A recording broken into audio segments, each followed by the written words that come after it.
जय झारखंड, जय जय झारखंड, जय जय झारखंड, जय झारखंड, जय झारखंड, जय जय झारखंड, जय जय झारखंड। जेबीकेएसएस जिंदाबाद, जिंदाबाद जिंदाबाद, जेबीकेएसएस जिंदाबाद, जिंदाबाद जिंदाबाद। हमें हर पंचायत में जा जाकर आज जेबीकेएसएस के विचारधारा को हमें बोलने की जरूरत क्यों पड़ रही है। 24 साल के झारखंड में अगर देखा जाए, हमारे इस झारखंड में कई सारी पुरानी पार्टियां हैं, उसके बावजूद भी हमारे जेबीकेएसएस के नेता दिन हो चाहे रात हो, बारिश हो या धूप हो, कड़ी ठंड हो, फिर भी दिन रात एक करके लोगों तक पहुंचने का काम कर रही है। इससे सबसे बड़ा सवाल है, आखिर ये नेताओं को क्या जरूरत पड़ा है? ये नेताओं को चैन से क्यों नहीं सो रहे हैं? ये लोगों तक जा जाके हमेशा इनका विचारधारा को क्यों बता रहे हैं? इसको सबसे पहले सोचने की हमें जरूरत है। अब बड़ा ही हुआ कि तेहन नुको आतो तो है कतन पंचायत रहे कतन जराम मातो जो विचारधारा से जेबीकेएसएस से स्थानीति नियोजन नीति विस्थापन नीति भारत ले लेना चिरा को चेष्टा या चेत जलागा को नुको ले लेना जुदी बैंक को लेकर नवो जिधर चेत असर पड़ा, लेकिन चलना पड़ेगा। हमारा के बुझते हैं बेक हमारे 23 साल झारखंड है। हमारे पूर्व वक्ता बोलन कि 24-12 तो मुख्यमंत्री बदला, लेकिन झारखंड की दशा और दिशा जैसे का तैसे है, बल्कि समय के साथ साथ और ये बदतर बनते जा रहा है। बटा कि नहीं आरो खराब होते जाए ना, महंगाई बढ़े, स्कूल क्वालिटी एजुकेशन क्वालिटी घटते जाए, आगे जो फैसिलिटी जो सरकार फैसिलिटी सब घटते जाए, समय जेमने जेमने बढ़े हमारे सुविधा बढ़वा दरकार बढ़े ना बकुरा, किंतु की हो जाए सब घट जाए। एटा हमरा के बुझते हैं जिनिसटा कोथाय फल रचे। और विधायक क्यों चुनते हैं कि हमारे क्षेत्र का एक विधायक के क्षेत्र का जो भी समस्या हो, चाहे वो शिक्षा से रिलेटेड हो, चाहे वो स्वास्थ्य से रिलेटेड हो, चाहे किसी भी सरकारी योजना से रिलेटेड हो, अगर जनता के हित में काम नहीं हो रही है तो उसको हम लोग विधानसभा में रखने का काम कराने के लिए हम लोग विधायक को चुनते हैं। लेकिन एक सच में हम जो सोच करके एक विधायक को चुने थे, क्या ये लोग सच में ऐसे कर रहे हैं या उसके विपरीत दिशा में काम कर रहा है? ये चीज हमें समझने की जरूरत है। तेहन बड़ा युद्ध बना जहां के अब विधायक चुनाव करना उन्हें अब जहां अधिकार बकरा से अब जहां जनता हित बकरा कमी बकरा चुनाव ले दिया उन्हें सरिये कमी करना है से आज पेंशन आज वेतन और सरकारी योजना खुना जहां के परसेंटेज करना उन्हें खातिर उन्हें विधायक बनाओ करना है। नुआ अब बड़ा ही हुआ। आज कुछ गिने चुने नेता को छोड़ करके अभी बाकी देख लीजिएगा 5 साल खत्म होने किया। एक दिन में अगर चेहरा आप लोग देख लिए तो आप लोग ईमानदारी से बोलिए, मुश्किल से 1 या 2 बार आएगा पूरा 5 साल में। सच है ना? इलेक्शन के पहले मिलेगा, एक थोड़ा आएगा तो आएगा, नहीं तो चमचार बेलचा गांव में घूम करके प्रचार करेगा। किसके बल पर? नोट के बल पर। यही हो रहा है आजकल का पॉलिटिक्स। लेकिन हमें सोचने की जरूरत है, क्या ये सिर्फ नोट से हम अपना जमीनी स्तर को बदल सकते हैं? क्या इस नोट से आने वाला भविष्य का जो भी हमारा अधिकार है उसका हिस्सा है, क्या हम उसको बदल सकते हैं? क्या उस नोट से हमारा वर्तमान में चल रही स्थिति या परिस्थिति को उसको सही में बदल सकते हैं? जी नहीं दोस्तों। यहाँ पर क्या हो रहा है, नोट अगर कोई नेता आपके बीच में बांट रहा है तो समझिए एक पूंजीपति, एक जो बिजनेसमैन जिस तरह से पैसा को इन्वेस्टमेंट करता है और एक समय के बाद उसका मुनाफा पर जाता है, सिर्फ वैसा ही काम हो रहा है। यहाँ पर भी चुनाव से पहले 10, 15, 20 करोड़ रुपया तक को किसी बड़े बड़े भूमाफिया, बड़े बड़े कंपनी, बड़े बड़े दलाल उनसे उधारी करके आपको 500 रुपए बांट रहे हैं। और उसका बदला जैसे वो चुनाव में जीत जाते हैं, जीतने के बाद वो पैसे कहां से वसूल रहे हैं? आपका क्षेत्र से। कहां से? आपका रोड अगर 5 करोड़ का सैंक्शन हुआ है, 2 करोड़ का भी नहीं बनाएगा, 3 करोड़ अपना पॉकेट में डालेगा। आपका गांव के बगल में अगर तालाब निर्माण के लिए योजना स्वीकृति हुआ है, अगर 10 लाख का स्वीकृति है तो 1.5 लाख का काम करेगा, 8.5 लाख रुपए अपना पॉकेट डालने का काम करेगा। उस समय क्या होगा? कोई भी बोलने की हिम्मत नहीं करता है। क्यों? चुनाव के पहले तो आपको 500 रुपए देकर वोट आपने दिया है, आपको साफ साफ बोल लेगा कि पैसा दिए चलते भोट देवार समय, लेकिन केने बोलছিস? একটা সাধারণ আমরা কোন জিনিসকে যখন আমরা কিনতে যাই, যতক্ষণ আমরা পয়সা নাই দিয়ে থাকি তখন দোকানদারের সামানটা থাকে, আর যখন আমরা পয়সাটা দিয়ে দিই আর সামানটা আমাকে দিল তো দোকানদারের কোনো অধিকার থাকে না, তখন সামানটা কার হইলো? আমার হইলো। হয় না মন? তো এইরকমই ভোটও বটে। তুমি যদি পয়সা নিয়ে করে ভোটটা নিয়েছো তো ওর যে মর্জি করবে সেটাই করবে, তুমি কোনো বলতে পারবে না। একটা বলে তোমাকে চুপ করবে, কি বলবে? আরে তুমি তো পয়সা নিয়েছি রে বাপ, পয়সা বিনা পয়সাতে ভোট তো দিয়ে দিয়েছিলি না, দেখেন বলছিস কেন? কিন্তু এইটা আমাকে ভাবতে হবে যদি আমরা এই সিস্টেমে চলি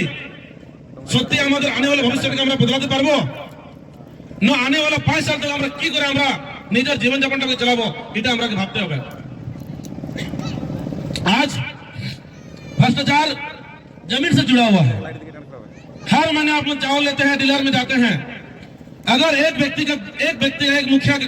राशन कार्ड में अगर 5 जन का नाम है तो 25 किलो आपको चावल मिलना चाहिए कि नहीं कितना मिलता है 23 से 24 किलो गिना चुना लोगों को 25 किलो मिलता है तो यहां से भी आपका घोटाला शुरू हो रहा है दूसरा आप जब अपने बच्चों का स्कूल में पढ़ने वाले बच्चों का अगर आप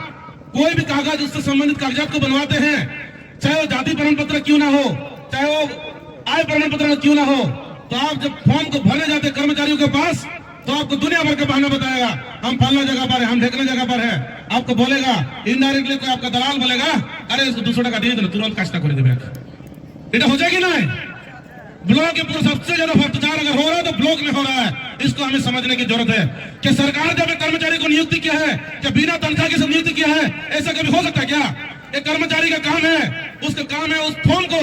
वेरीफाई करके आगे बढ़ाने का सीओ तक पहुंचाने का लेकिन इतना कर्मचारी लोग चोर बन गया है बिना पैसे खाए उसको आगे तक नहीं बढ़ाएगा आज अगर आप जमीन का रजिस्ट्री करने जा रहे हैं तो जमीन का रजिस्ट्री करने में सेम प्रोसेस हो रहा है कर्मचारी आपको जमीन का वेरीफाई जब तक नहीं करेगा आप जब उसको 500,000 रुपया आपको एक्स्ट्रा नहीं दीजिएगा और तो और जब रजिस्ट्री होता है उसी समय भी सीओ भी खुलेआम अपने दलालों के साथ बोल देगा इतना जमीन आपका रजिस्ट्री हो रहा है इतना रुपया लगेगा बोलने में भी शर्म नहीं लग रहा है लोगों को और लगता भी नहीं है इतना ये लोग का मन बढ़ गया है कि जनता के साथ खुलेआम अपने दलालों के द्वारा बुलवाता है रिश्वत का तो साथियों कि हम सरकार इसलिए चुनते हैं कि हमारा कुछ भी काम जब ब्लॉक में हो चाहे कहीं भी हो उस काम को करने जाए तो हम सिर्फ से रिश्वत देते रहे क्या हम सरकार इसलिए बनाए हैं कि हम कुछ भी काम के लिए लुटाते रहे नहीं साथियों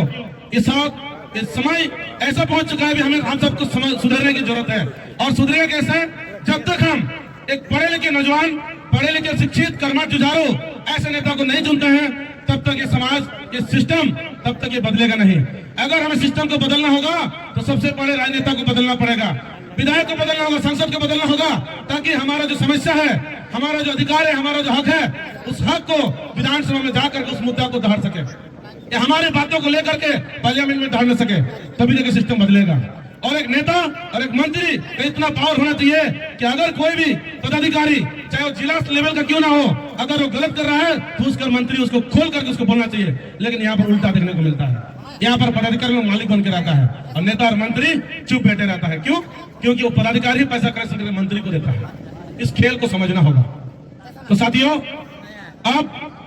हमारा शिक्षा और स्वास्थ्य की स्थिति इतना गिर गया है अगर हम अभी चेतन नहीं होते हैं अगर हम जागरूक नहीं होते हैं तो आने वाले दिन में ये निश्चित तौर से ये पतन होना तय है और ज्यादा से ज्यादा 5-7 साल चलेगा उसके बाद शिक्षा का सिस्टम को धीरे धीरे ये खत्म करने का लोग काम कर रहे हैं केंद्र सरकार शिक्षा से बढ़कर के अभी धार्मिक चीजों में ज्यादा बढ़ावा दे रहे हैं समझ गए हो कि अब गांव की जनता गांव के लोग धार्मिक चीज पर हम बोलते हैं तो ज्यादा जागृत होते हैं लेकिन एक चीज ध्यान दीजिए धार्मिक सबका अपना आस्था का बात है हम कहीं भी कर सकते हैं लेकिन शिक्षा ऐसा चीज है कि उसके लिए हमें विद्यालय महाविद्यालय कर लेना जरूरत पड़ेगा और वो सिस्टम अगर हमारा गुणवत्ता शिक्षा नहीं होगा तो सोच लीजिए आपका बच्चा का सिर्फ और सिर्फ ये कागज का टुकड़ा होगा और उस गुणवत्ता शिक्षा नहीं होने का आपका बच्चा उसका कोई क्वालिटी नहीं होगा तो आपका नौकरी नहीं होगा सिर्फ डिग्री लेकर घर में बैठे रहेगा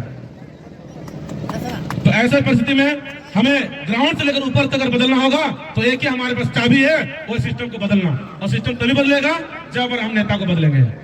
तो मैं पुनः यही बोलेंगे सनाम को कहन निये के आरो मुचक बेड़ारे आरो निये गिली लेया आपे नहीं तो जागृत पे आने तो जहां बेटे भ्रम फैला होकना जमा तो आदिवासी ना सांतार को निये को मेन चोक ना कि आदिवासी जहां तने महतो को कि आदिवासी रे हिजु लगन को महतो पार्टी बिना कना किंतु नोआ तो बिल्कुल नोंका जिनिस बांग कना नहीं तो नोआ जिनिस हर नोआ का प्रचार याको जे नोआ आदिवासी झारखंड रे मूलवासी नुको आलो को मिदुमा मिदु कानू का अड़ी खतरा में ना ओनाते भारतीय जनता पार्टी ने सरकार उन्हें ऑलरेडी बोतल रखना है कि आदिवासी और मूलवासी नोडे को मिदुआ एकन किसी भी हाल रे बीजेपी सरकार बाय बना लड़या वो तो बोतरते उन आइडिया लगाओ का कि आदिवासी और मूलवासी अलग हुआ एकन नोडे 300 सरकार बाको में लड़या वो तो नो माइंड को हटाओ का पे आदिवासी मातो का आदिवासी में तो न कोनो न का बैंक ना आवाज मिटंग लड़े कना चेक कना स्थानीय दिन ᱧᱟᱢᱚᱜ मा और ᱧᱟᱢ का अब नोडे अब गिदर पिदर को नोडे चक्री को ᱧᱟᱢ मा नियोजन तो ᱧᱟᱢᱚᱜ मा अब जहां तक रिजर्वेशन में ना नोडे जहां तक सीट में ना जो तो ᱧᱟᱢ मा आर मिटन चे में ना विस्थापन चेक कना अगर जिन सरकार जहां क्षेत्र रगे कोनो जिन योजना को नोडे चलावाए उना योजना बदलते जगह जहां तक आज कब्जा आए सब अधिग्रहण आए उन जगह सरकार जिम्मेदारी बना कि अलग जगह रे उन जगह एम रहना उन साथ पीढ़ी दर पीढ़ी नौकरी उन वंशज रहना उन साथ उन टका उन हसा जहां तिना ना दमीर ना कना उन टका मुआवजा मा तो उन अब लड़ाई मातो और आदिवासी ना लड़ाई तो बांग कना अब लड़ाई स्थानीय नीति नियोजन नीति और विस्थापित लड़ाई कना मा तो सनाम को मुझे बेड़ा रे सनाम को के जोहार